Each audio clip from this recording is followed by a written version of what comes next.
This conference will now be recorded. Today's topic is about Docker containers and their namespaces. Okay. So now everybody had some idea like what is a Docker, what is a container, how to deploy an applications on the container level, like how to run your applications and all. You know all these things, right? So now it is time for us to learn something like beyond Docker, like what is happening beyond your Docker. Okay. So what exactly it is trying to do in order to ensure your applications are running on a same kernel. Okay, so let me draw a simple diagram between the basic difference of how a kernel is used on virtual machine and containers. Okay, so if you try to compare this, let's say this is your hardware, right? So this is your hardware.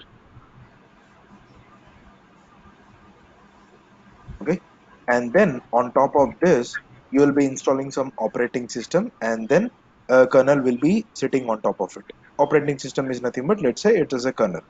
Okay, so just say, let's say it's kernel, and now on top of this you will be creating a virtual machine.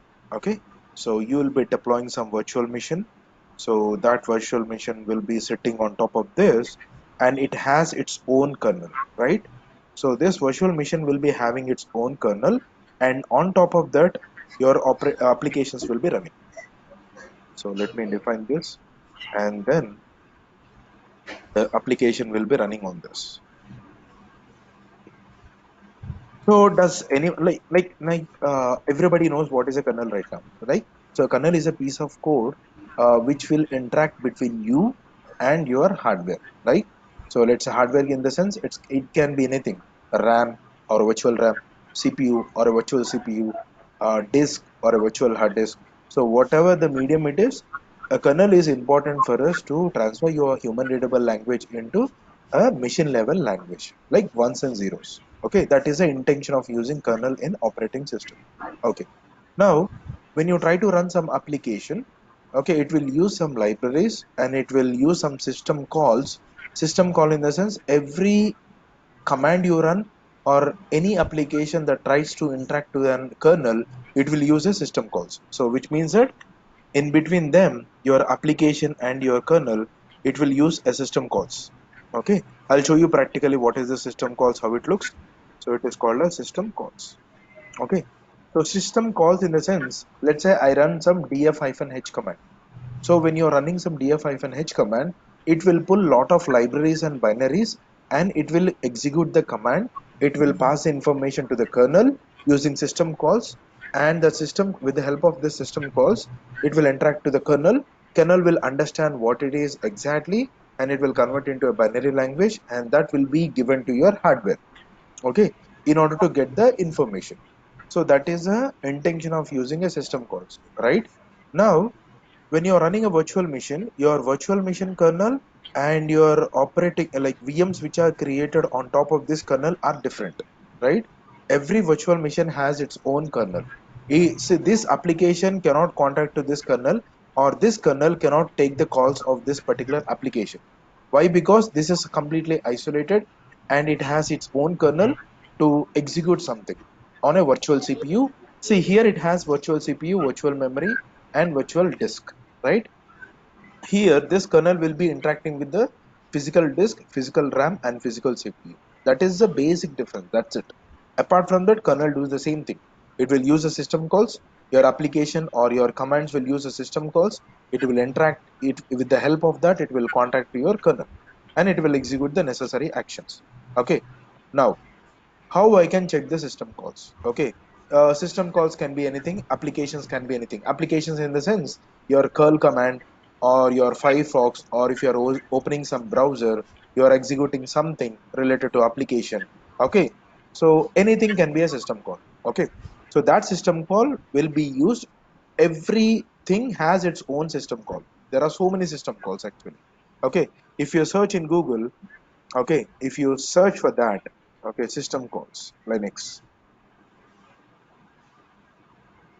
system calls Linux. Okay, so if you see, if you'll get whole bunch of system calls actually. Let me open the official like man page. related to system calls. If you scroll down, you can see there are system calls. Okay, you can see there are a bunch of system calls actually. For every action, it will use certain thing. Let's say I want to get a process ID related information. For that, it will use get PID. Okay, so it will use this particular system call in order to get the information related to your process. You can see get process identification. Okay, so we are executing PS command, we are executing some top command or something, right? Top command will do so many things. Among them, it will collect the information related to process ID as well, right? So it is using this kind of system call in order to take the information. The df command will call this particular system call, and this system call will be used in order to get the information. How this system call is developed? It is developed on C language. Okay, you already know that your kernel is entirely developed on C and C++. Okay, so the base like languages C and C++. You can see here. Okay, so using that, it will try to get the information. Okay, that is the first thing which you have to understand about your base operating system. Okay, whether you are running your application on a bare metal or a virtual machine, it will use the system calls, it will talk to the kernel with the help of that, and it will get the information. So is this point clear, so that we can go to the next level?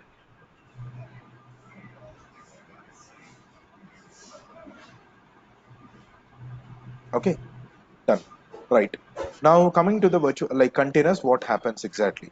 So in containers, you will have a hardware. Okay, anything, right? Hardware is a hardware, that's it. Whether it is a virtual machine hardware or a physical machine hardware, it is up to us where you try to deploy your containerization to. Okay, now we have a hardware. On top of that, okay, so let's say you have installed some operating system. So when you install some operating system, automatically it has some kernel, right? So there is a kernel. Okay, now you're trying to create a container. Let's say you deployed some containerization tool like containerd or docker, and then you created some container, right? Now you created some container. Okay, it is running with some application. Okay, now this particular application, if you try to see this documentation as well, okay, every application will use certain system calls in order to talk to the kernel in order to get the information from the hardware, whether it is CPU or memory or a hard disk. Running process issues request to kernel to interact with a piece of hardware. That is the intention of using system calls. Okay, now what happened exactly? Now, if you're trying to see this, every container is sharing the same kernel, right? So if you try to create another container, it doesn't have its own kernel, right? As I already told you, it will have only libraries and binaries of that particular operating system. Okay, let's say you are running one application. Okay, it is using an image called, let's say it is CentOS image. Okay, and this is Ubuntu image. Now, this application, the container will have only a libraries and binaries related to run your application on this container, and it will have all the CentOS related libraries and binaries to run the application on this container. Now, the problem is everybody like this container is talking to this kernel, and this container is also talking to the same kernel. Okay, it will use some system calls in order to talk to it. How your container will have a system calls? It is having a libraries and binaries, right? Automatically it will have a system calls. Okay, and it will use that particular system calls in order to talk to that particular system. Okay, now if you see this diagram, let me open that PDF actually, where I opened it. Sorry, I just missed it. Okay, let me open now.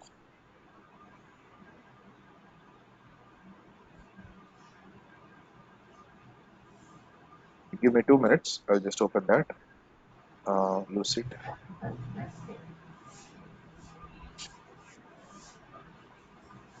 I've created some diagrams, so I just want to show you. So if I click on this, I have my agent over here.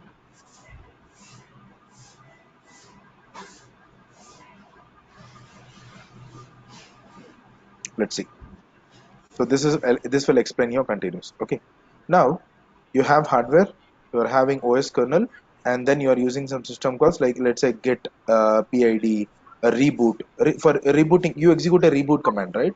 Actually, that reboot command will call, it will use a system call called reboot system call, and then it will pass information to the kernel. Okay, the system calls and the OS kernel is called as kernel namespace.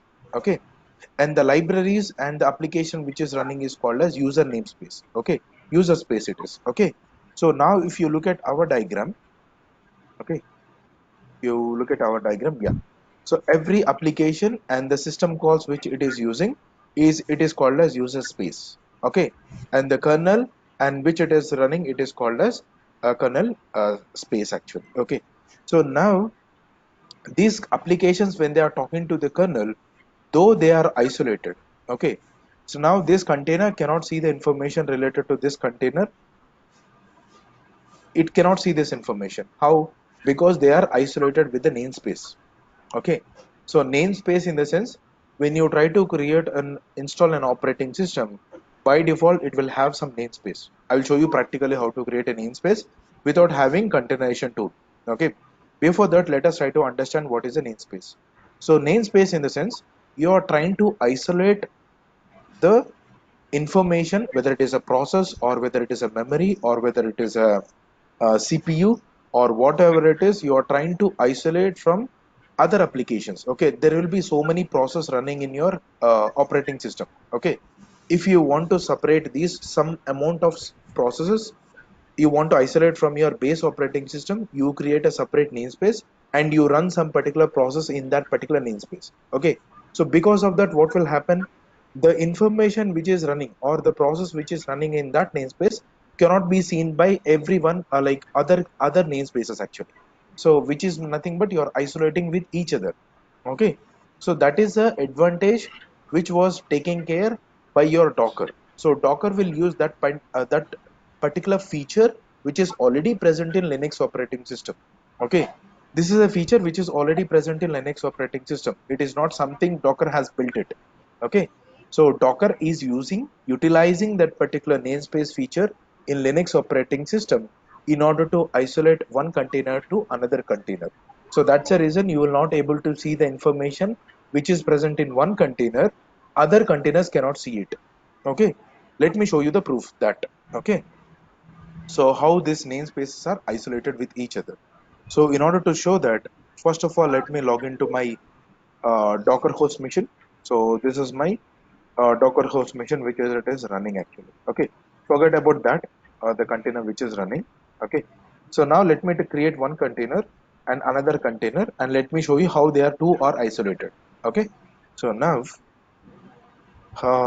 yeah, before that, I want to show you the namespaces which are already present in your Docker host machine. Okay, so if I execute this, you can see there are so many namespaces which are present in this particular operating system already.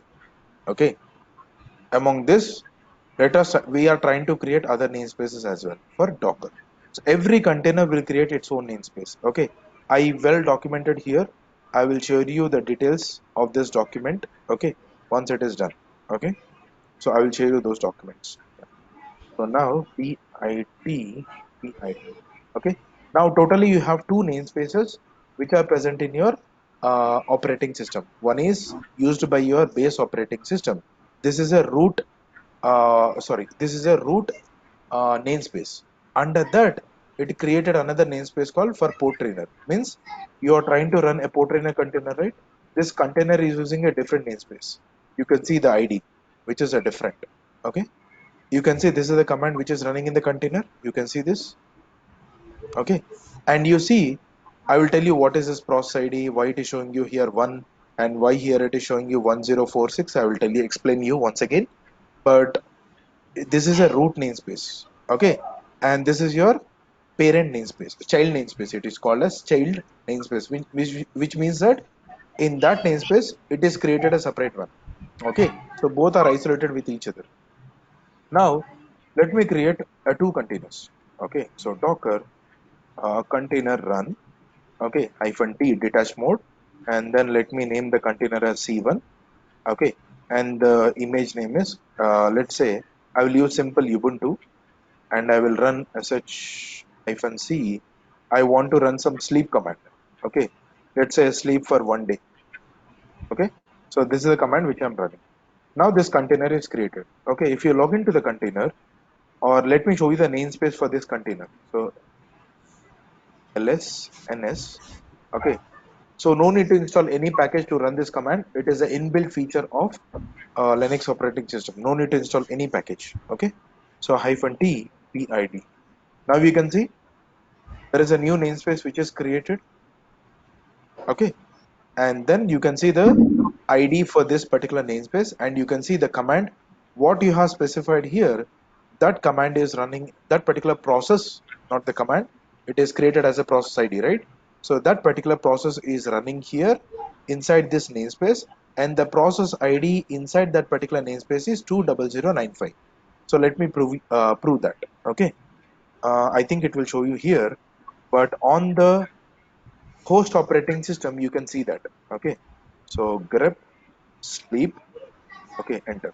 You can see this on the parent namespace. You can see this. Okay, 20095. Okay, so that is how it is, but inside the container it will be a process id as 1. Okay, so don't get confused with that. Okay, so now if you log into inside the container, exec-ti c1, if I execute ps aux command, you can see this inside it is running as a process id 1. See, every container is created, it will have its own namespace, and what are the process you run, the first process id, the main process id will be will be created with 1. Okay, that's a mandatory, like that's how it behaves. Okay, so don't get confused with the process id which is running on inside the docker host machine and inside the container. Okay, so both are different. Okay, now let me try to create another container, and let me show you the process id for it which is created on the docker host machine. Okay, and the parent namespace, and let me show you the child namespace of that particular container. Okay, so now if I try to create here, I will give 999d, means 999 days for this c2 container. Okay, now this is also created. If you try to see this, you can see another namespace has been created. So for each and every operation which you do, whenever you try to create a container, automatically Docker will try to create a separate namespace for process. For memory, it has a separate namespace. For process, it has a separate namespace. For mounting, it has a different namespace. So every namespace which is created for that particular container will be created with some specific ID. Okay, so that's how it will get identified. Okay, now these two containers, if you try to see, there is that process. Uh, show you that ps command. Okay, so Docker exec -ti c1 ps aux. Sorry, aux. Okay, you can see this process ID which is running here, and if you see here, both are different, both are isolated. Okay, you cannot see the information which is present in the c1 from c2, and you cannot see the information of c2 container from c1. Both are, you cannot see it, right? You can see that command when I executed, it is printing only the information, the process related information only of that particular container. And if I log into my c2 and if I execute a command, it is showing the information only related to that particular container.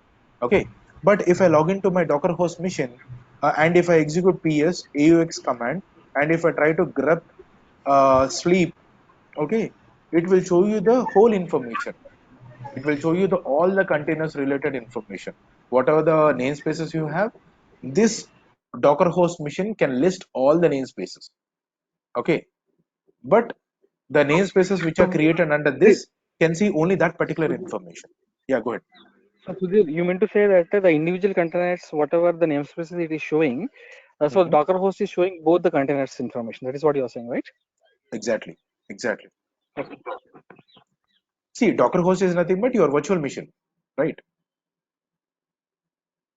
Whether you install docker on virtual machine or a docker bare metal server, that particular server will show information of all the namespaces.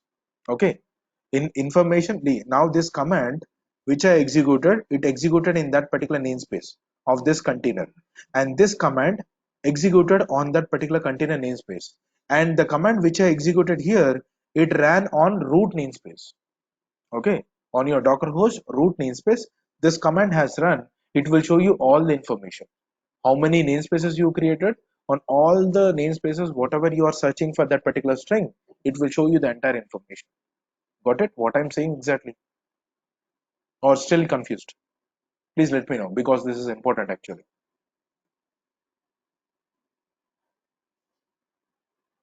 Okay, now simple. Again, I will repeat that. On the Docker host machine, okay, or on Linux machine, if you execute ps-aux command, it will show all the information, whether how many namespace you create on that namespace, whatever the process you run, Docker host can see it, or the physical machine can see it. Okay. Now, if I log into a specific namespace and if I try to run some command, it will show information only related to that particular namespace, which means that it is isolated. Okay. So that is the intention I have shown this. Okay. Now I want an exception saying that I want to create two containers, but both the containers should share same namespace. Okay. What I mean to say is nothing but, instead of creating two namespaces for two containers, I want to create a single namespace, and that namespace should be used by both the containers. Okay, is that possible or not in Docker? Yes, it is possible. Let me show you practically how it looks. Okay, now this is clear, right? Let me do a cleanup. Okay, so Docker stop C1, C1 and C2 actually. I would have given that. Yeah, this is pretty interesting actually. If you start watch the video for multiple times, if you are not able to understand right away, see, it will take some time obviously. So let us try to understand, practically try to understand and see the results. Register in your mind, watch the video once again. After this is done, you will understand the whole concept. Okay, so let me remove the containers, and then let me sorry, C1. Okay, done. So the containers which I have created are cleaned up. Sorry, Docker ps hyphen a. Only portainer is running, just keep it as it is. Now let me try to create a container. First I will create a C1 container. Okay, so Docker. Now if I execute first of all ls ns hyphen t pid, I see now only two namespaces. One is parent namespace and one is a namespace which is created by Docker for running a portainer process. Okay, clear. Now Docker create container run hyphen detach mode hyphen name C1. Yeah, C1, and let's say I am trying to use Ubuntu, same commands. Okay, sh-c, and then I'm running a command called sleep. This is really important for CKS exam. Okay, to understand the concept. Yeah, now I executed this command. Okay, now you'll see a new process created in that particular new namespace created. In that namespace, it is running this command. Okay, if you want the proof how we executed the ps command, right, you can execute the same thing and see. So in that namespace, in this namespace, now these are the processes which are running. Why it is showing you only one output here? Because it will show you only the parent process id of that particular namespace. Okay, so in this namespace the parent process id is this. You can see process id 1. It will show you only that information. It will not show you process id related information 7 and 8. Okay, so that is how it, you have to understand the concept. Now let me create another container. That another container will be created in the same namespace of C1. I'm not creating any additional namespace. How to do that? So Docker container. Till now we haven't seen this actually. In any none of the sessions, like none of the batches, I have not told this actually, because I just want to do some R&D and all, so that's the reason. Okay. Now I'm taking this opportunity. So Docker run hyphen d detach mode and then hyphen fn name. This is C2. Okay, and then I use hyphen fn pid equal to container colon C1. Just a second, guys.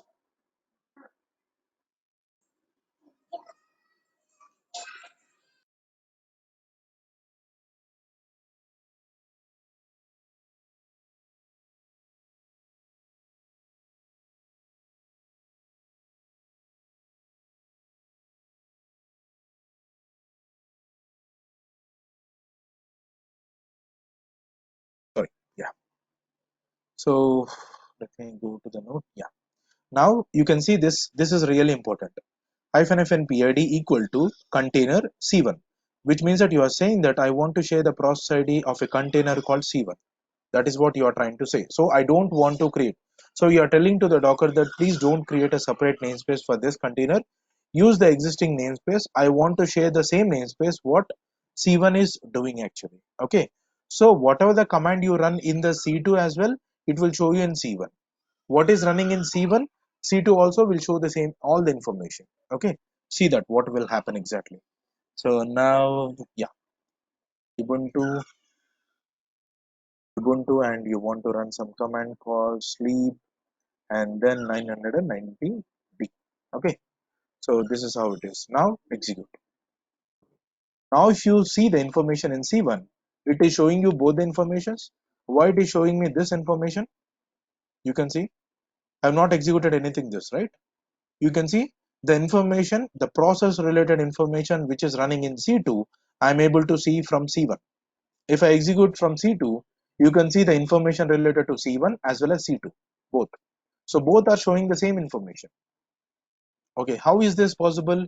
Because both are sharing the same namespace. So that is how it is. So if you want like that, you have to do this. Okay, so this is how it is.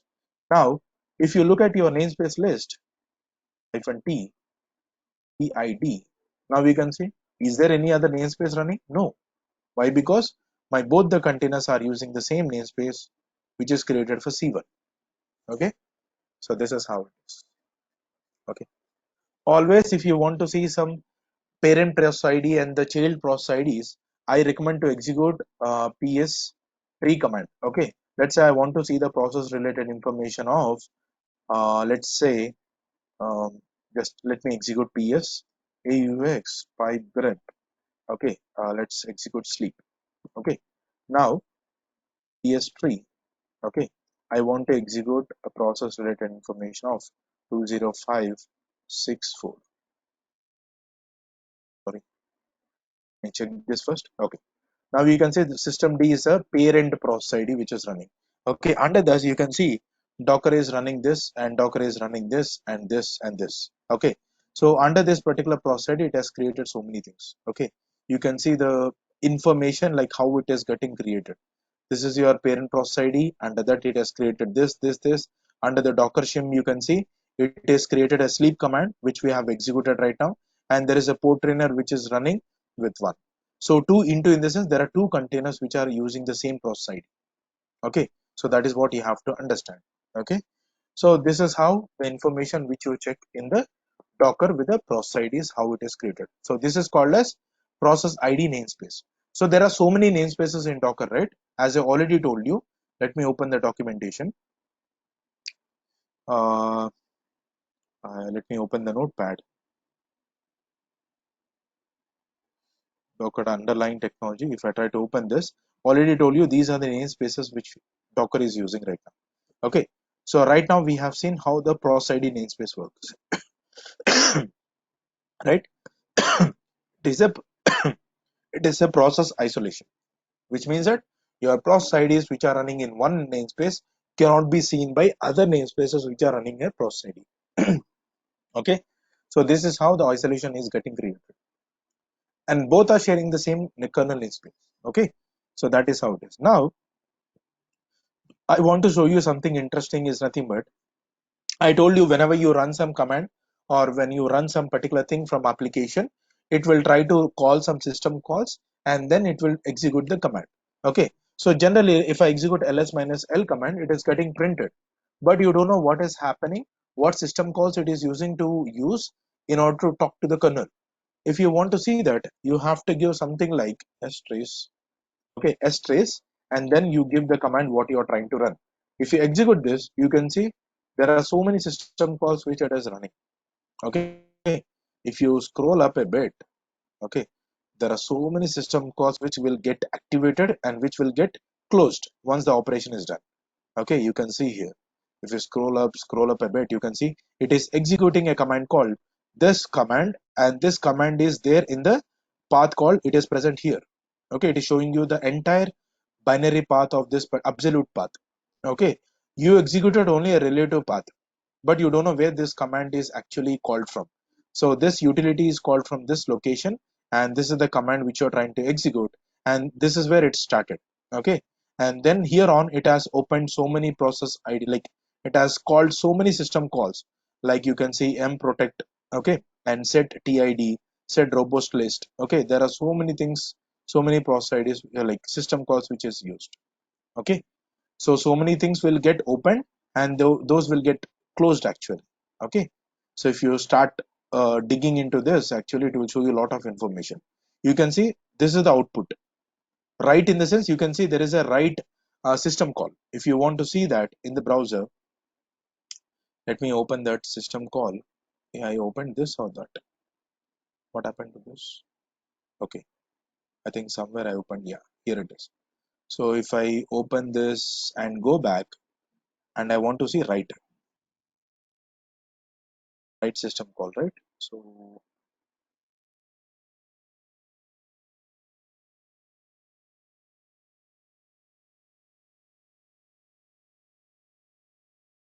you can see this is the system call.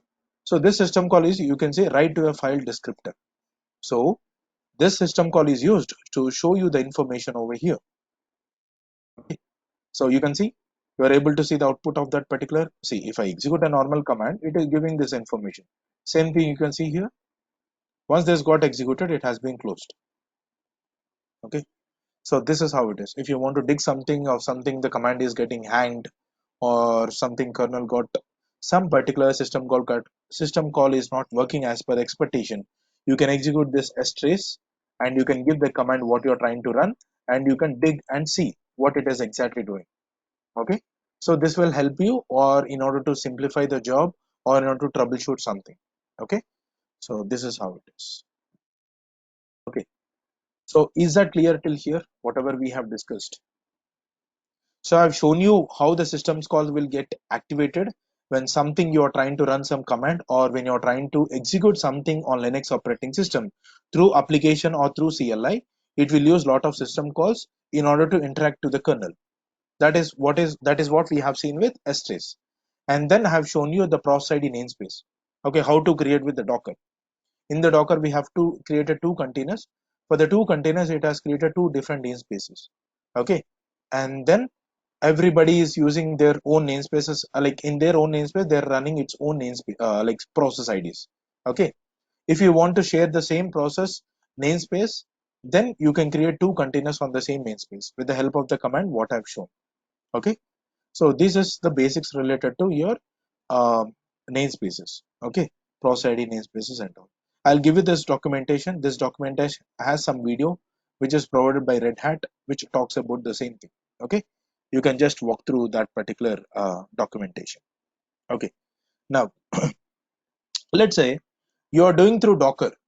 If you don't have a Docker, if I want to create a namespace in Linux operating system, what is the command? Okay, does does anyone know, actually, since you people are already working in Linux operating system? Did you know like what command we use in order to create a process namespace in Linux operating system without using Docker, without using any containerization tool? Any idea?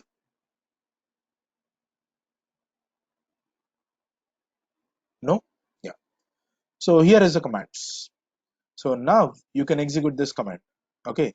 So let's say this command will try to create a process ID namespace, process namespace. Let me copy it properly. And in that particular process, we are trying to use a shell. Okay. So here, when you execute this command, what will happen? It will create a new namespace, and you will log into that particular namespace actually. Okay. So let me show you. Let me open another terminal, and I will show you that actually. Let me minimize this. That is possible. What I will do, I will minimize this. Okay.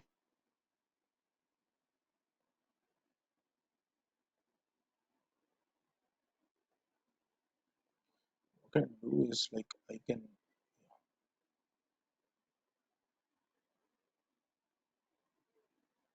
Okay. Now, if I execute this, let me log in from here as well. So sh root at the rate 192.168.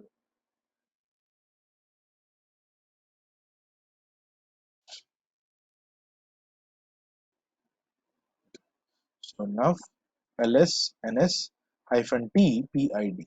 Okay, so these are the only namespaces which you have. Let me clean up all the containers whatever I have. Stop.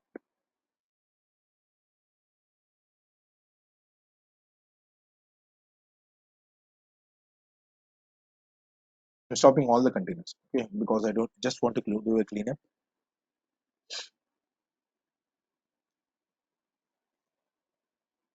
Yeah, done. So let me remove that.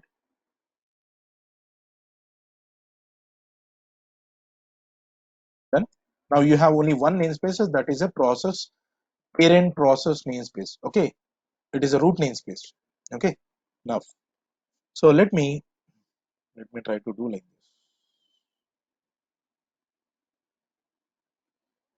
Okay,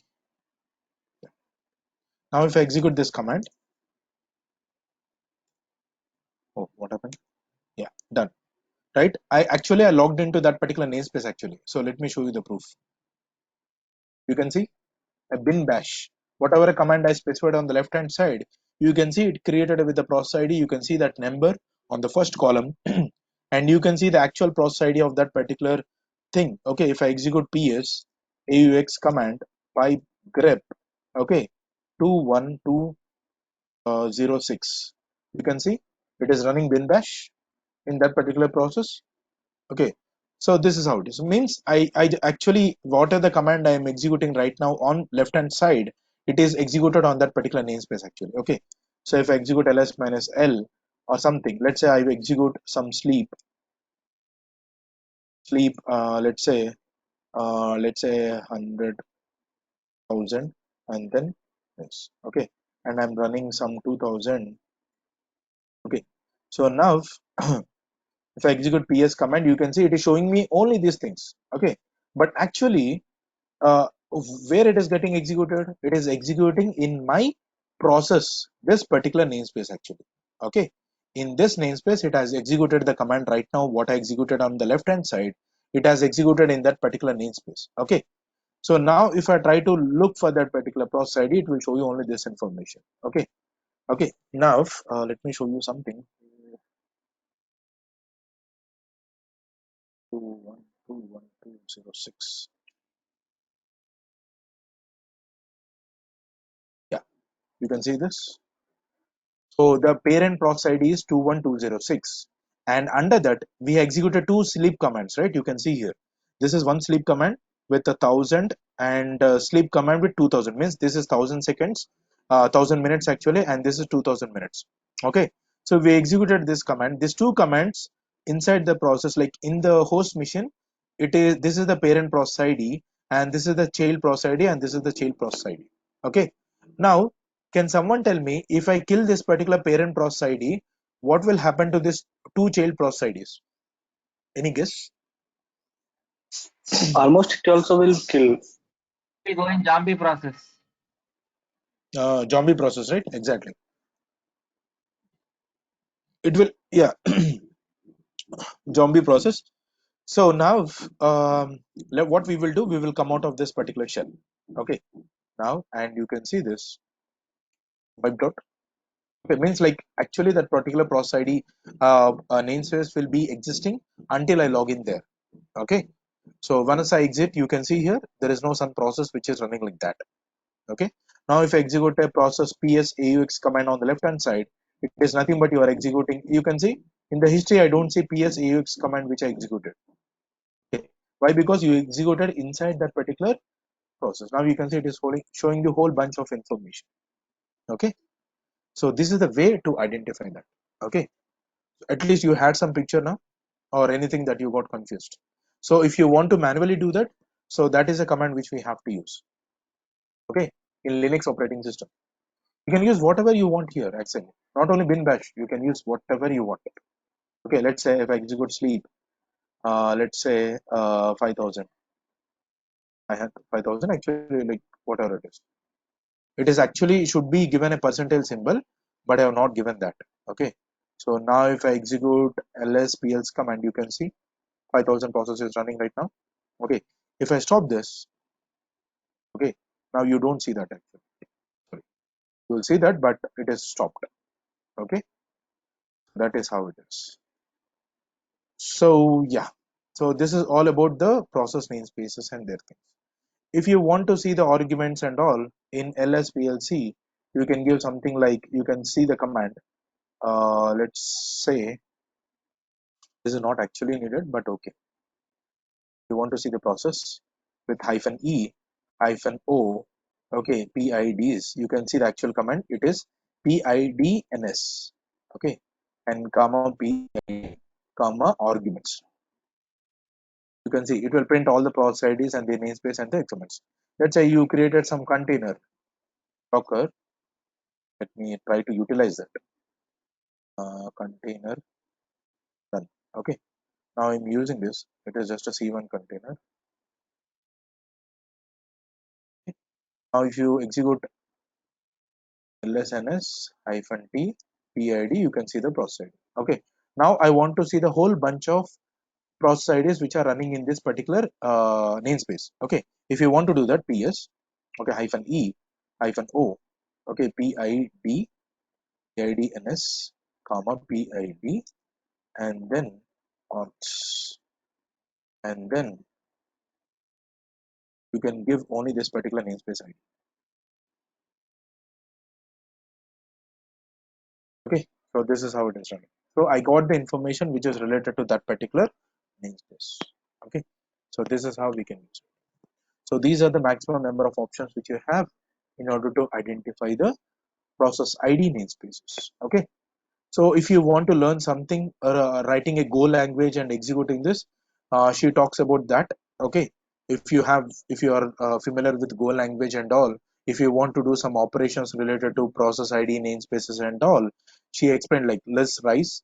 So she has explained about how to do it actually. Okay, you can go through that particular documentation. So here, if you want to see what I have created, like these operations which I have done here, what below this video, okay, you can, if you want to see it again on the videos, you can just see this Red Hat official tutorial which talks about the same thing. Okay, which explains about the same thing actually. But ultimately you have to understand every process which is running, whether it is a terminal or whether it is a script, shell script, or anything Chrome or any application, Nginx web application which you are running. Everybody who are running on the Linux operating system will try to use a system calls in order to talk to the kernel, and kernel will will pass information to the hardware. Okay, okay, so this is all about your process ID namespaces. Okay, is that clear? We'll go to the next level. I want to show the network namespace. So till now we talked about process ID namespace. Now I want to talk about network namespace. So is that clear? Any questions or any doubts?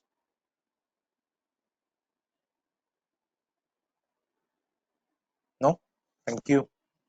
So let us go with the network namespace. Okay, I don't want to show practically to create a namespaces and attach a V pair and all, practically showing it in Linux operating system.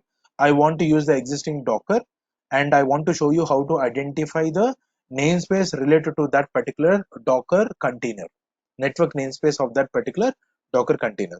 If you want to practically create a Linux operating system namespaces and all network namespace, you can watch this particular link. Okay, how to create a network namespace in Docker containers, or you can look at the below of that. Okay, they have practically shown how to create a namespaces in Linux operating system without using any containerization tool. Okay, network namespaces. Okay, how I shown this one, right?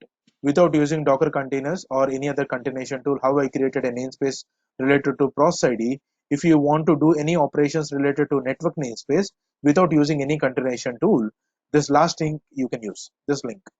Okay, so try to use that. I don't have sufficient time, so that's the reason I cannot show you practically, but one day I will give you some script. You can execute that script. It will create all the necessary things. If you want to modify something, you can just modify that particular shell script. Okay, okay, done.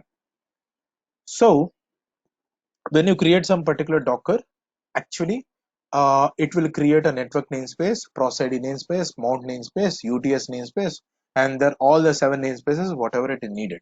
Okay, I told you it will do this with the help of, okay, a container format. As I already told you, this is the flow, right? When you try to create something from the Docker CLI, it will pass the information to the Docker daemon through REST API call, and the Docker daemon will pass the information to the container D using a gRPC call, right? So it will use some Docker shim in order to talk to the container D. Okay, so Docker shim is one of the library like which will use a necessary actions in order to talk to the container D using a gRPC call. Okay, remote procedure call. Once a container D has received the information, it will pass the information to the runc, which is called as a open container interface. One of the open container interface which is called as runc. Okay, so it will talk to that particular runc by downloading all the images and whatever the things are needed to create a container. It will create a OCI bundle, open container interface initiative. Sorry, open container initiative bundle. It will create, and that information will be passed to the runc. Once a runc has received the information, it will use all the lib containers, like it is a wrapper actually, which is called as container format. So it will use that particular container format called lib container, a wrapper, to do all the necessary actions which are needed to create that container. Like it will pass information to the namespace, what it should be done. It will talk to the C group, what it has to do, and it will talk to the UFS, Union File System, to do what is needed for Docker. Okay, so it is distributing the task to each and everyone. Everybody is not doing the same task. Everybody has their own individual job. Namespace will do only namespace related actions. C group will do control group, which is what is a C group? Control group in the sense it will try to ensure that your containers are not crossing beyond the limits related to CPU, memory, and then storage. Okay, so this information will be controlled. This will be controlled by your C group. Okay, union file system in the sense, when I told you there is a container layer and image layer. Okay, when you are writing some information in the container layer, which is a read write layer, it will use some file system. Like by default, your Docker in Linux operating system will use overlay 2 storage driver. Okay, so we have so many other storage drivers. I've already shown you practically how to change from one storage driver to another storage driver. If it is not done, I will be showing in the further classes. But for batches who has already done, I have already shown that actually how to change from one storage driver to another storage driver. I've shown them practically, like changing from overlay 2 to BTRFS. Okay, storage driver. So that will be done by this particular task. C group will do the control groups. Namespace will do all the namespaces actions like creating a process ID, network namespace, and thing. Okay, so now we need to talk about network namespace. Okay, so let us do that. So this diagram is clear, I hope. So let's go to the next step. Is that clear, or you have any questions in this diagram? So in someone is asking you about related to interview questions. So if you have some understanding about this diagram, you can crack the interview. Like something, if someone is asking something related to Docker, you can like you can crack the all the questions whatever they have asked. It is that in depth actually. Okay, so this is more than enough. Yeah. So now let us see how to check a network namespace in Docker containers. So let us try to create a container first, as usual. So let me do that. Let me close this one. It is no more needed. So I think I've already created a one. Yeah, it's already created. So one container is already running in my scenario. It is already created and it's running. Now I need to get information from this particular Docker container to do the necessary actions to see the network namespace. Okay, what is that information? Is nothing but PID. Okay, so PID information I have to see. How generally we execute? So we can execute Docker container inspect, and then you give your container name, and then you execute. So here I need to scroll up and I need to search for PID. That is what we do generally, right? So if you try to do something, scroll up, scroll up, scroll up, and then you search for PID. If you're not able to see like this, then we do something like pipe grip. PID.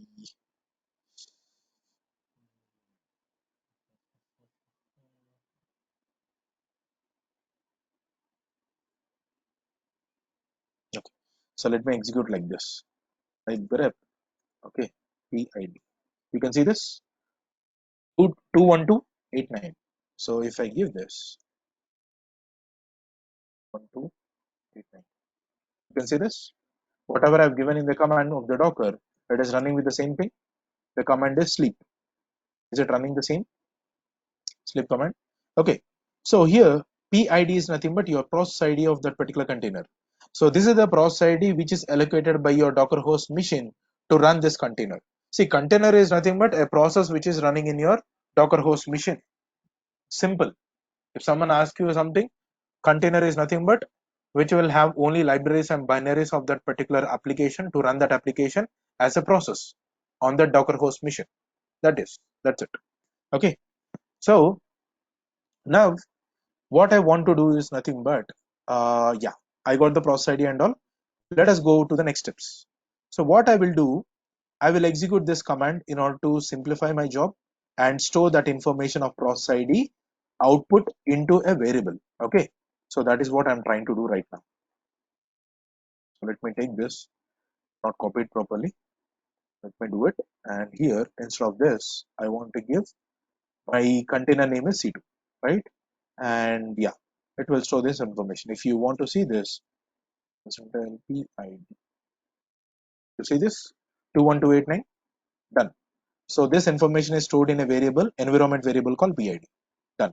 I want to reuse it actually. That's the reason. Now I want to create a directory called mkdir. You can see here I've pasted here. Okay. So -p where run it. It's already there actually. Okay. So no need to create. Okay. I think it's already created. So no need to do anything. Where run net. Okay. Net. And then what happened? Net.ns.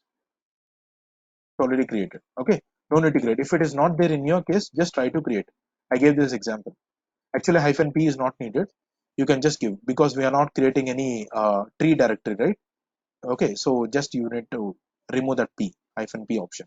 Yeah, now what we are trying to do is nothing but always remember this is your process ID. Okay, so with this process ID, all the process related information will be stored under /proc directory of your Linux operating system, as you already know. Okay, process related information will be stored here. Now your container is having a process ID called 21289. So now if I give /proc 21289, 21289, you can see this whole bunch of information is related to your container.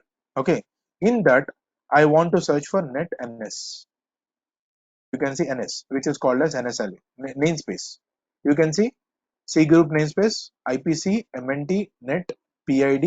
This is a child process ID, user, and UTS. So these are the maximum namespaces which will be created for every container which you try to create with the help of Docker. Okay, if you want to see that, first of all you need to get the pre-ID of the container, and then you need to execute this command. So this will show you the things. Okay, ns-t. So now let's go. You can see here, try to understand. This is your, see, these are different IDs for each and every namespace. C group has its own number, PIC has its own number, MNT has its own number. Just I want to show whether this POS ID namespace is correct or not. Take this number and see this. Is it same? Same, right? You can see here actually, these two, which is process ID related. Both are having the same ID. You can execute this command and see it. You can check the last two numbers, last four numbers, 2257. Okay, so perfect. This validation is done. Okay, now what I have to do? Now I want to create a soft link with this particular location network. What I have, this one I want to create a soft link under this particular directory, this directory which is already there. I want to create some with some number. Actually this number, it's up to you what number you try to create. This number I want to create. Okay, and then I want to create a soft link. So just copy this, create a soft link. Actually you can take your container ID actually. Okay, if you want, the best practice is your container is having some ID, right? Take that number. Actually I will take this one. Now I'll copy this, I'll paste it in my document so that you will understand why I did like this. Okay, so take this one. So it is for better understanding, saying that, okay, this ID, based on ID, I can identify. So I'm creating a soft link of this particular file to this. Okay. Why I'm doing this? Because I need to log into the namespace actually. So that's the reason. Okay. Now after doing this, you can see the information related to that actually. Okay. ls minus l slash proc dollar $PID. Okay. ns, and then net. You can see. Oh, what happened? You can see it has successfully created a soft link. Done. Okay. Now let us take the advantage of this. Okay. Once you do this, you will have a network namespace which you can use it in order to log into that. I am trying to log into that particular network namespace. So in order to do that, we have a command called ipnet ns. Okay, this is the command which I try to do. You can see here. Okay, this is one of the namespace which I have.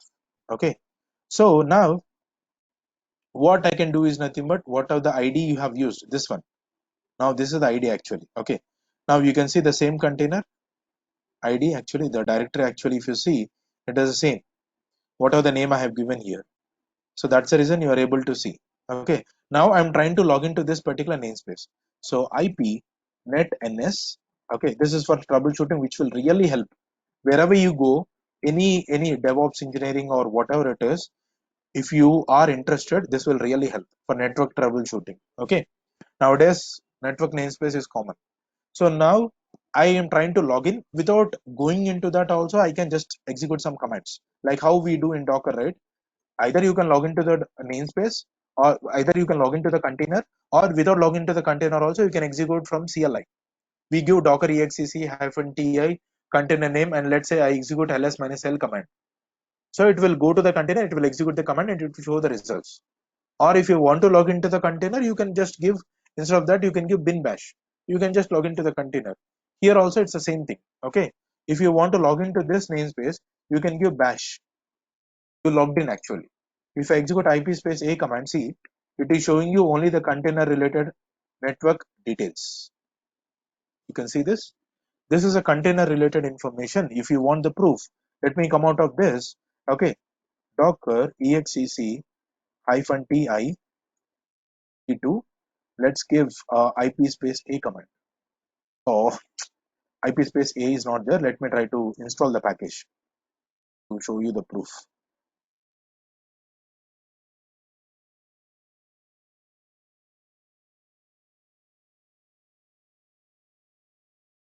Without logging in the container, I'm trying to do from CLI itself. I'm running update command and I'm trying to install some package called iproute2 in order to execute IP commands. I'm a bit fast. Don't take me wrong, because I need to explain so many things, right? So that's it. Yeah. Now let me log into the namespace once again, and let me show you the output of this. Let me log out from namespace. I logged out from namespace actually, not from the terminal. Okay. Now we came to the root namespace, root network namespace. I logged into that particular child namespace of that particular container. And now if I execute this command once again of that container, you can see same information. What you have seen in the namespace, you are able to see in the container. So which is a proof. Okay. So this is how it is.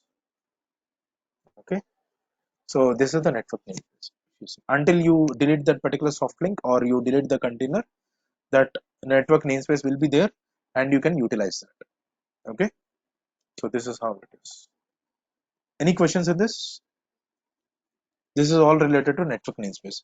So if you want to practically implement like this, let's say, let me remove this thing, whole bunch of thing. Yeah.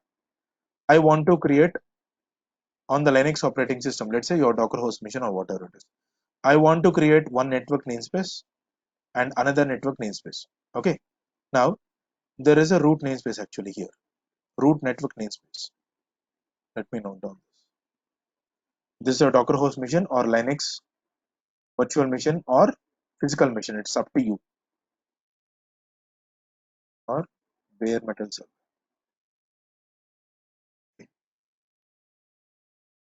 Linux virtual machine or bare metal server, it's up to you. Okay. Now every machine will have a parent network namespace. Now this is called as root network namespace. Okay. Now your machine is having some IP address, right? It will be in this. Okay. Let's say 192 dot, mine is this actually. Okay. In your case, it will be different. 0.30. Sorry. 0.30. Right. /24. Okay. So this is how it looks. Now I'm in the same operating system. Okay. In the same mission, I'm trying to create two namespaces. One is, let's say, blue, and one is green. Okay. This is your task actually. You'll get whole bunch of examples. Okay. And in the documentation also there. Now I need to create a link from here to this particular root namespace. Okay. This is called as veth pair. I already explained in docker like ubuntu docker classes. This is called as veth pair. Okay. So there will be a veth pair which will be created, means a cable software. Okay. So it will create a link. One end will be created in this namespace, will be attached in this namespace, and another end will be created in this namespace. Okay. Here you will be seeing with the name called veth. Okay. The naming convention of will be veth, and here you will see something like e0 interface name. Okay. Here also it's the same thing. Now here also I want to establish a connection between from here to here actually. Okay. Now let's see this. Let's try to understand. Here also it will be like in this namespace it will look like e0. Okay. And here it will look some with and with some number actually, or with name, whatever its choice is yours actually. Okay. Now I will allocate some IP, whatever I have here, with the same IP or something like a different IP. Okay. 192.168. Okay. Dot 0.32. Okay. And here, or you can create a separate network. Okay. That's up to you. And if I use 168.4.34. Okay. Now I can communicate from here to here and here to here. This is what Docker is doing actually. Okay. Without disturbing this, what you can do, you can create a namespace or bridge interface, and you can allocate some IP to this bridge interface. You can create this one using br bridge. Package name is brid bridge -utils. Linux operating system. This is the package. Once you install this package, you can operate the. See, you want to create a bridge. Let's say this is not your IP address. You will create some other interface IP address without disturbing your base operating system network. What you can do, my suggestion is create with a different. Let's say your base operating system is having 10.10.0.10/24. Let's say this is the one, for example. Okay. Now you created a bridge interface using a command called brctl add br. This is the command which we use actually. Let's say it is cbr0. Okay. Now when the interface is created, it will look like this actually, and you will allocate this IP address kind of thing, and then you will allocate the same IP address because these two containers, these two namespaces are getting attached to the same parent namespace bridge actually. So then what it should do, now this bridge will be acting as a mediator between this namespace and this namespace. That's the reason you will be able to communicate with each other. Okay. So this is what you have to do as a task.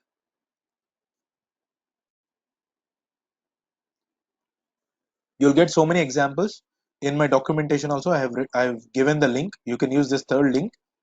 They will show you practically how to do it. So Docker is doing the same way. Okay. You want the proof? Let me show you. So if you log into this brctl, let me execute that command, and then you have to, you can see command is there. So brctl show, you can see docker 0. What is this with? Can someone tell me?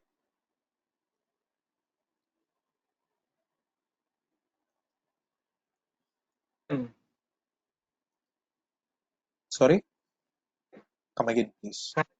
Connection name. Connection name in this sense. First of all, Docker 0 bridge. This is Docker 0 bridge. You already know, right? Now this is another bridge because I created two bridge networks. Okay, one is user defined bridge network and one is predefined bridge network of Docker 0. Okay, if you want the proof, let me show execute Docker network ls. You can see this one is Sudhir. Okay, this is nothing but this one actually.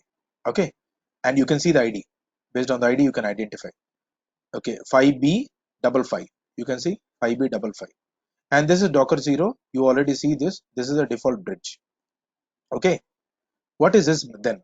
For this one, it is not having any interfaces, but for this, it is having some interface. What does it mean?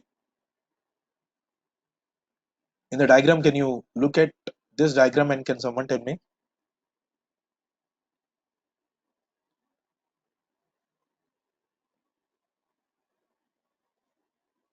In So CentOS, similarly, NMCLI CANAP, it will connect to that interface like that. forget about CentOS. Now tell me, what are the output you are seeing here? What is this? Why it is showing me interface like this number? What does it mean?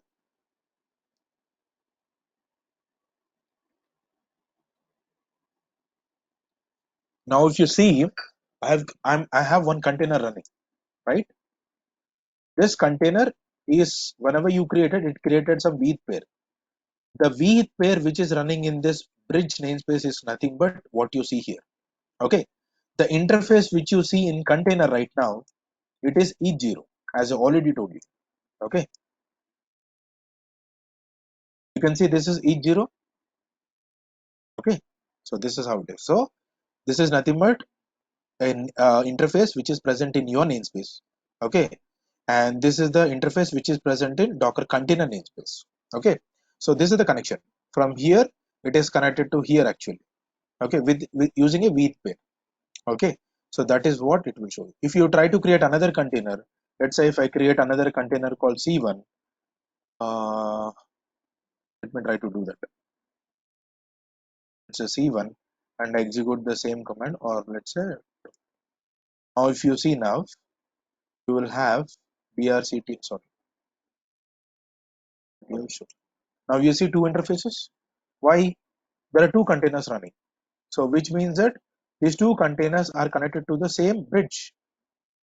Okay.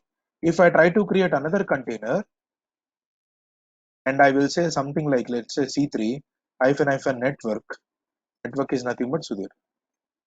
Now this container is created. Now if you see the brctl show, now you can see, now you see some interface related information to this. Why? Because there is a container created. Okay. So these interfaces, whatever you see under here, this is nothing but in the bridge namespace. Okay, in the container namespace you have to log into the container and see. Okay, that will be obviously E0 at the rate some number. Okay, so this is how it is. But the point what I'm saying, any questions?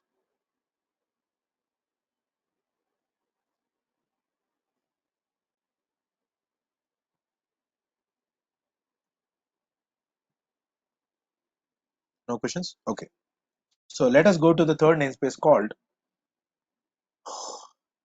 UTS. Okay, so let me open that. um ls minus l, I just want to show all of them. Sorry.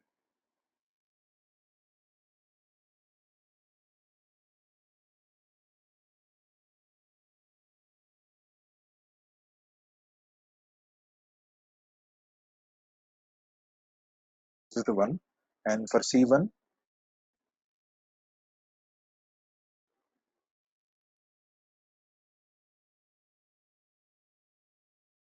now if you see this, I want to see information related to 21289. Okay, so now these are the namespaces which you have. Now let us talk about UTS. What is UTS exactly? So UTS is nothing but what are the host names you create to the container will not get reflected in the base machine. Why? Because I will tell you. My host name is this on my Docker host. What is it? Test ubuntu.server.tld. That is my host name actually. Okay. But if you log into your container, you will see a different host name. Why? Because it is created on a separate namespace. Okay, so that will be done by UTS, domain and domain name and hosting. Both the changes you will see only with the help of this namespace actually. Okay, so now if I created a container, right? So if I log into the container -ti, it's a C1. Okay, and if I give host name, you can see this is my host name. Okay, because of this host name, it is not affected my base operating system, right? So those are isolated with each other. Okay, so this is related to your UTS namespace. Okay, and one more point. So this is so simple actually. No need to go in depth actually. If you want to read something, I think I documented it. If I not documented, you have to. You can just search in Google. You'll get a lot of information related to UTS actually. Okay. So this is the example. Just I want to show. Okay. So UTS namespace in the sense whatever the changes you do in the container namespace related to that particular host name change or a domain name change, that will not affect your base operating system or any other container which is running in the same Docker host.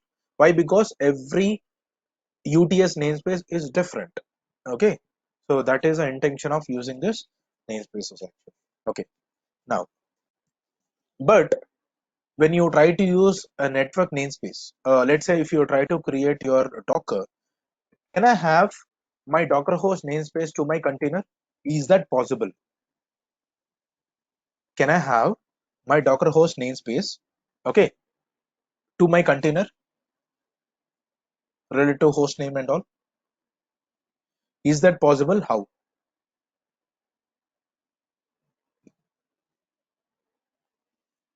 If I create my container with the help of network called host network, it is possible. Okay, let me show you. Let me try to create a container. Let me clean up first.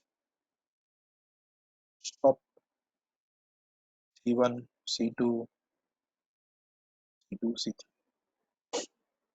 I'm just doing cleaning up so that I can show you from scratch. See, you already know about host network, right? What is the benefit of it?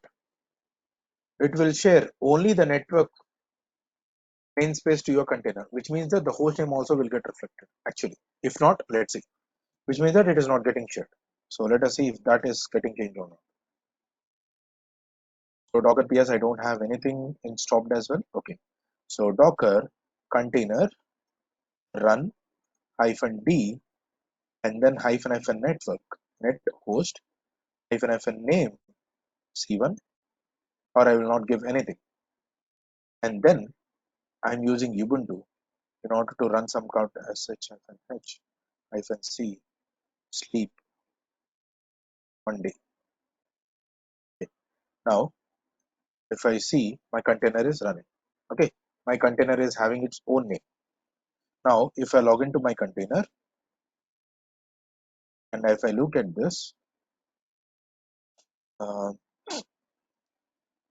C1,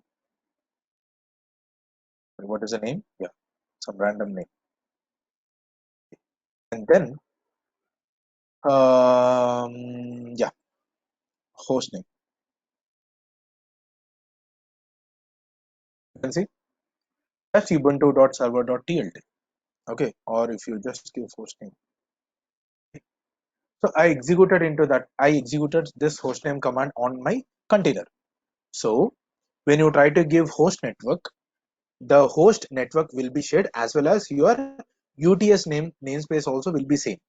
Okay, so which means that whatever the host name you are seeing on the container on the Docker host machine, okay, it will reflect. So this namespace will be same. Whatever the host namespace is used, same namespace is used by your container. Not only that, it will use the network namespace what your Docker host is using. The same network namespace will be used by your container. Apart from that, process and everything is different. Okay, only network and UTS namespace will be shared on the Docker host to your container when you use this option. Okay, so this is what you have to remember. Okay, when someone asks you information related to that, you have to understand this. Okay, is this point clear or any questions? I've shown thing. I already shown this actually. This is related to UTS as well as network both. It will cover both actually. Yeah. Any questions? No? Yeah. So the last topic of the day is nothing but mount namespace, right? That is the only one which is left. So mount namespace is nothing but, so you see some information related to here when I execute df-h command. Okay. So now you execute df-h command, right? So when you execute this command, you see a lot of bunch of information actually. Did you ever got some doubt saying that if I log into my container and if I execute df-h command, what will happen? Have you ever thought or have you ever seen any information? Any guess at least? Can someone tell me what is this exactly?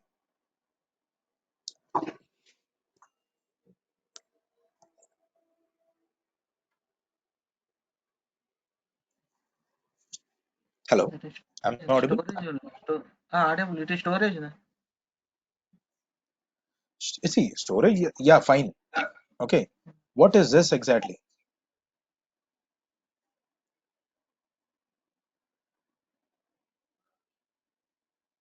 This is a overlay storage type, Docker file farm. system type, which is created specific to your container. Doc- It's container related storage partition.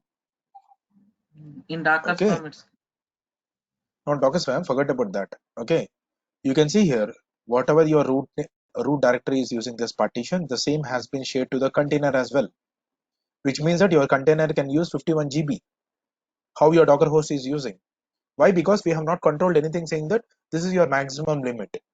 Okay, since I have not done that, it can use this entire 51 GB.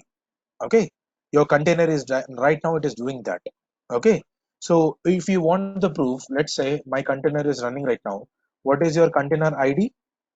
This ID is different, but don't think that it is your container ID. If you try to do an inspect of your container, you will come to know that Docker container inspect. Okay, and then inspect your container name and then enter. Scroll down a bit, scroll up, scroll up, scroll up. Yeah, where is it? You can see this. These are the data which is has been showed of your container. Okay, this is how it is. You can see the ID. Now this one and that one is equal. Let me show you that practically. Now let me take this. Okay, if I try to do df-h command. Okay, now if I give ls minus l and that, is it same? Okay, so this is how it is. So it will mount actually.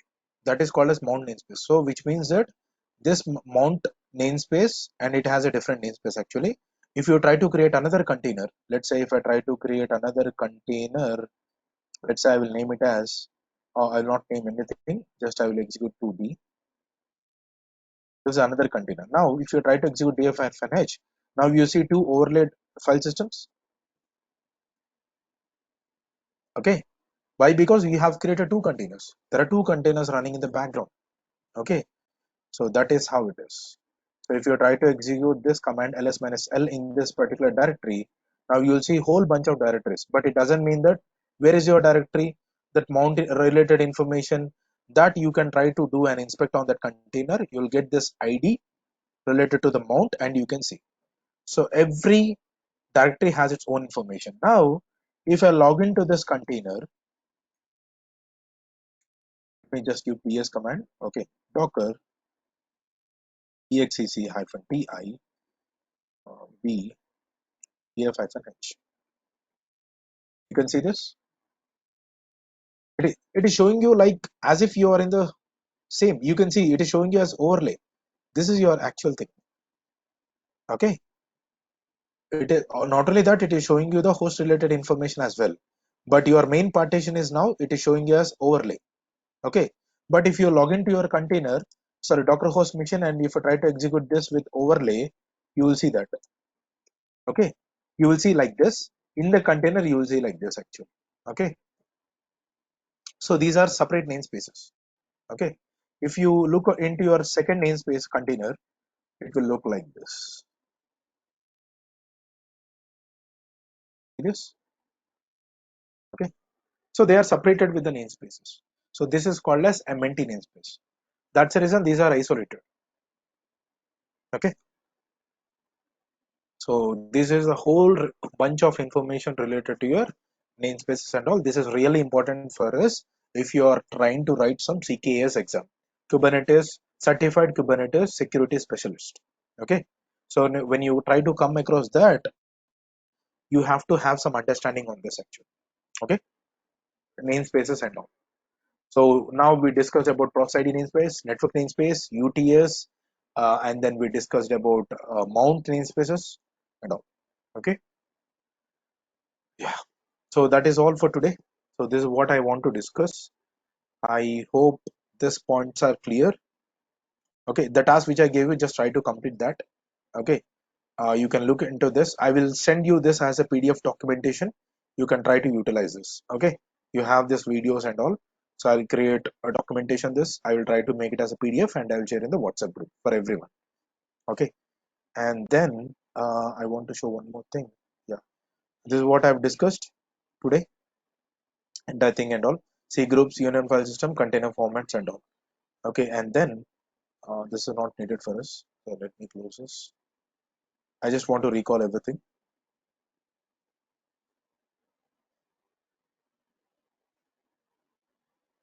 So if you want to understand the system calls, as I already told you, you can just search in Google, you'll get this documentation and all.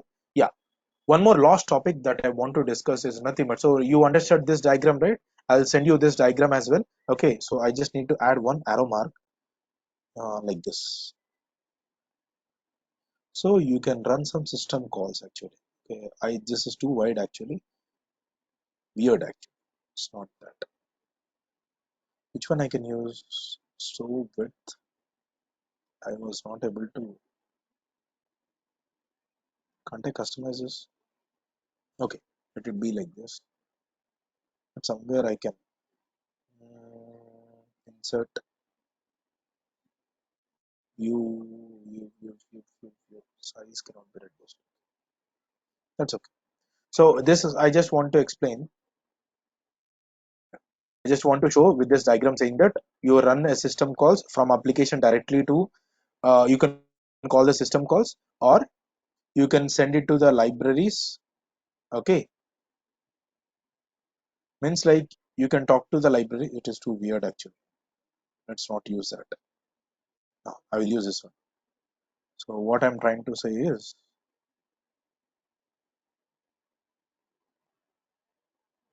yeah, you can send information to the libraries and libraries will try to call the system calls. Okay, I just want to explain that, so that's the reason. uh, Diagrams are,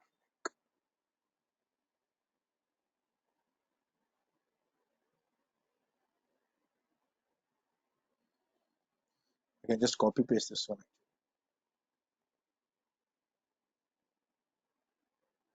That's okay. Let me not, yeah, let me explain. Yeah, so from applications you can call the libraries and libraries will help you to call the system calls, or your application can directly call the system calls. Both the ways, both are accepted actually. Okay, so these are the things which I will try to explain. Like this diagram also I will try to share. This is one more thing which I want to discuss. Yeah, it's automatically saved, that's fine. So this is done. This is where I stored actually. Yeah, now the last topic, which is nothing but, as per, so this is really important. If you are working on a security team, we have to ensure that our Docker is deployed and it is running properly in production servers as per CIS benchmarking. So CIS benchmarking is nothing but cyber internet security. Cyber internet security. So what they will do is nothing but they will give you some guidelines telling you that if you want to run Docker as a secured way, you have to follow these things. Okay, we can customize, but right now they will suggest you a few things and they will ask you recommend, and it will tell you what are the changes you need to done. This is the documentation. I will share this documentation as well, which will tell you like ensure a container has a separate partition, which means that as already told you, right, we need to create in production servers, we have to create a separate partition for var lib docker. If you have not done that, when you're trying to run this particular tool, which is called as docker benchmark tool, when you try to run that, it will tell you what is a violation. If you click on that, it will tell you what need to be done. Okay, so then you can read this documentation and it will tell you what are the solutions and how to fix it. Okay, so what it is telling you, you have to create a separate partition for your docker host. Okay, that is var lib docker. Okay, similarly there is another suggestion, ensure that the version of the docker is up to date. That is one more thing.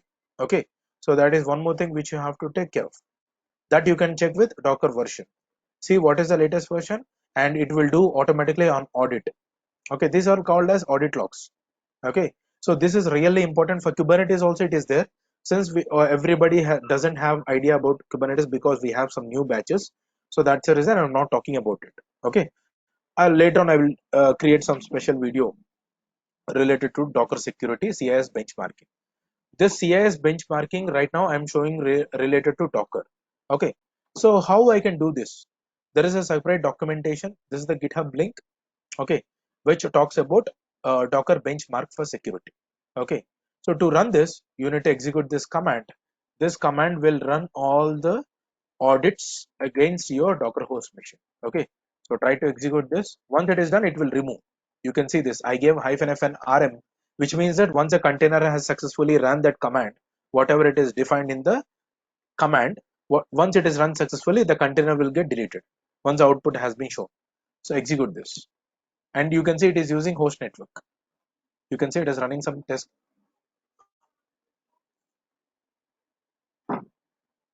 Okay, you can see some are like warning, some are note, some are like info, just an information. See, some are passed, which means that you are, see, ensure AppArmor policy is enabled, you have already enabled, so that's the reason it is passed. All the things you have, almost you have to fix it, or you can skip. Okay, now you can see these are passed. Actually, Docker Swarm related things are passed. Okay, ensure Docker Swarm mode is not enabled if not needed. So if it is not needed, I have not enabled it, so done, it is passed. So you can see all the Docker, see this section related to Docker Swarm, and this section is related to Docker security operations. Okay, and then it is telling you solutions. It is what it is telling you, avoid image sprawl. What does it mean? There are currently 14 images, only 3 out of 14 are in use. And you can see avoid container sprawl. There are currently totally 3 containers, which 3 of them are currently running.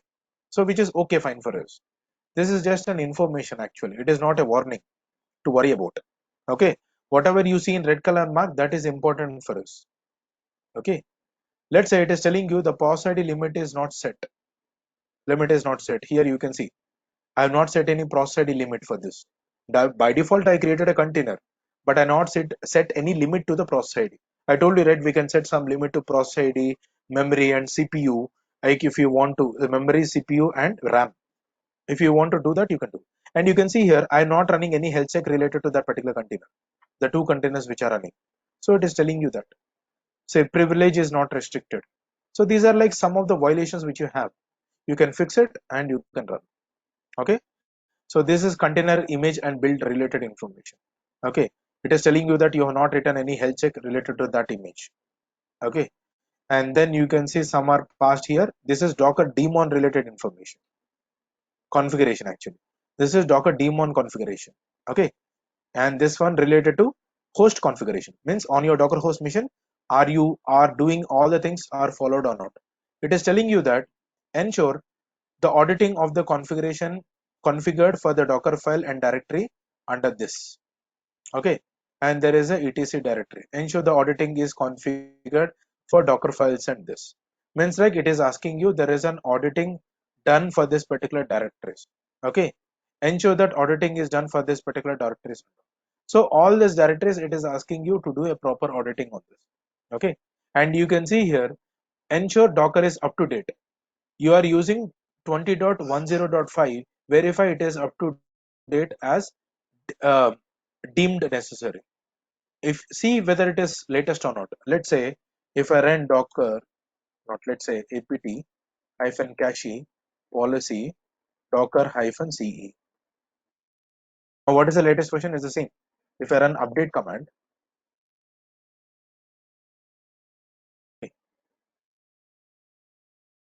I told you right, info and all you can ignore. Just a warning you need to take care of. Now, if I see it is the latest one, so I no need to worry. So what are the output is showing me? That's okay, fine for me related to Docker. Okay, so this is really important if you want to pass benchmarking. CS as per CIS benchmarking solutions is this like your cluster setup is done. Why? Because some clients will ask you, is your cluster is CIS benchmarking passed? If it is not passed, they will ask you to fix it in production service. So that is really important for us. Okay. So if you want to take care, you can take care of it. So you can see here, ensure a separate partition for containers has been created, which means that right now I don't have a separate partition for Docker. It is my varlib Docker is running under the root. I don't have a separate partition. It is asking you to do that. Why? Because tomorrow if your Docker is crashed, or your operating system is crashed, the separate partition which is there may not get affected. Okay, so for that reason, or if your Docker is affected, the operating system is not affected.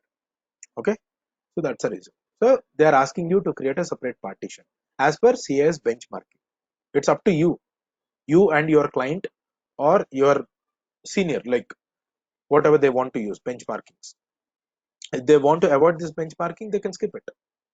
Okay, when you're trying to do some CI/CD operation or something, you can just start it. Okay, so if you want to learn about this is also implemented. See, benchmarking. Okay, so this is related to Docker benchmarking. If you want any other thing, you can just register. It will download. It will send you an email like this. I registered. It send me a link. Once I open this, it will open so many things. In your Linux operating system also, you can run the CIS benchmarking. If you want to run your Linux operating system, you can see here distributed independent Linux. If you want to run on Microsoft Windows, you can run this, and it will tell you what violations, what benchmarkings you are not following as per CIS in your Linux operating system. So you can add a suggestion to your team actually saying that let us try to utilize this benchmarking suggestions and let us try to build our cluster based on this CIS benchmarking. So that will add an advantage to you from cyber security, cyber violations. Okay, so that is all about CIS benchmarking. Okay, Center of Internet Security. So this is all information from my end. This is the whole bunch of information. If you have any doubts, please let me know at any point of time. Always you can drop me an email or like you can ping me in WhatsApp group if you have any suggestions related to or any queries related to this topics. Yeah, yeah, that's all for today. Um, is that fine or any questions?